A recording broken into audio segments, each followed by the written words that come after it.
मतलब वो खुद को भी, अपने आप को भी ईश्वर नहीं कह रही है। तो हम लोगों ने कहा ना कि तुम ईश्वर हो। तो उन्होंने कहा कि एक ईश्वर ही सत्ताधारी और प्रेरणा देने वाले हैं, वे ही परम दयालु हैं। मैं ना तो ईश्वर हूँ ना ही मालिक, केवल उनका एक आज्ञाकारी सेवक हूँ और सदैव उनका स्मरण किया करता हूँ। और जो निर्भिमान होकर अपने कृतज्ञ को त्याग कर मुझ पर पूर्ण विश्वास करेगा, उसके सारे कष्ट दूर हो जाएंगे और वह मुक्ति को सहज ही प्राप्त हो जाएगा। सबका मालिक एक। धन्यवाद हो लाला भाई आपका।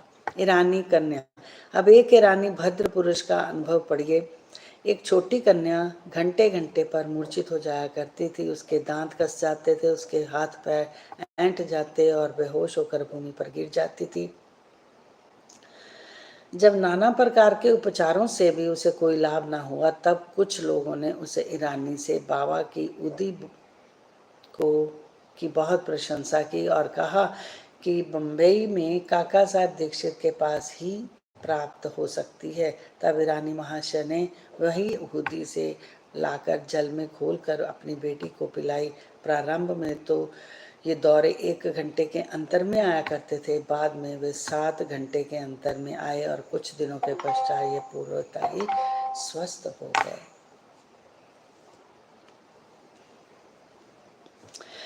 ईरानी का और हृदय के महानुभाव और मुंबई की महिला का प्रसव पीड़ा, इन तीनों की कहानी को हम एक में मिलाकर एक छोटी सी हाईलाइट का बना देंगे। ठीक है, छोटी सी हाईलाइट बना देंगे। आगे हृदय के महानुभाव।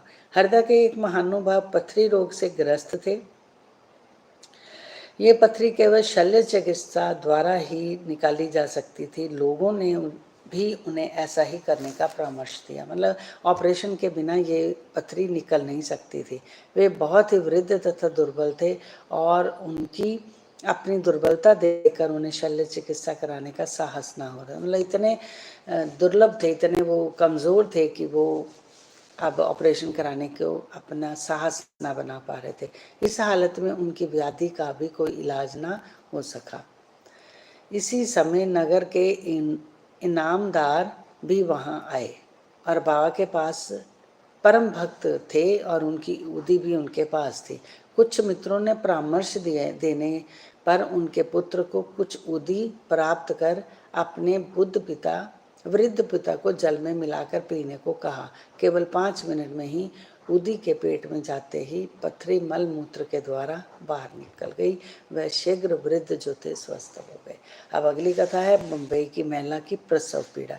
बम्बई की कायस्थ प्रभु जाति की एक महिला प्रसव पीड़ा से कायस्थ प्रभु जाति की एक महिला प्रसव पीड़ा से काल में असहनीय वेदना हुआ करती थी।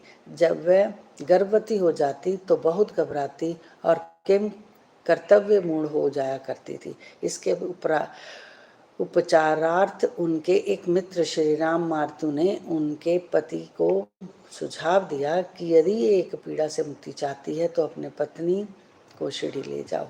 पुनः जब उनकी स्त्री गर्भवती हुई तो वे दोनों पति पत्नी शिरडी गए और वहाँ कुछ मास ठहरे। वे बाबा को नित्य सेवा करने लगे। उन्हें बाबा के सत्संग का भी कोई लाभ नहीं हुआ।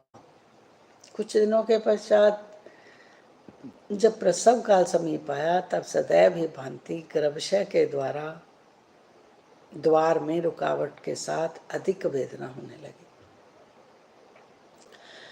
जब प्रसव काल उनका समीप आया तब उनके गर्भाशय के द्वार में रुकावट सी आने लगी। उनकी समझ में नहीं आता था कि अब क्या करना चाहिए।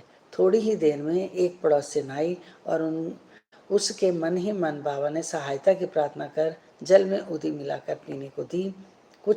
केवल कुछ ही मिनट में बिना किसी कष्ट के प्रसव हो गया। बालक ने अपने भाग्य अनुसार ही उत्पन्न हुआ, परंतु उसकी माँ की पीड़ा और कष्ट सदा के लिए दूर हो गया। वे अपने को बाबा का बहुत बड़ा कृतज्ञ समझने लगी और जीवन पर्यंत उनके आभारी बनी रही।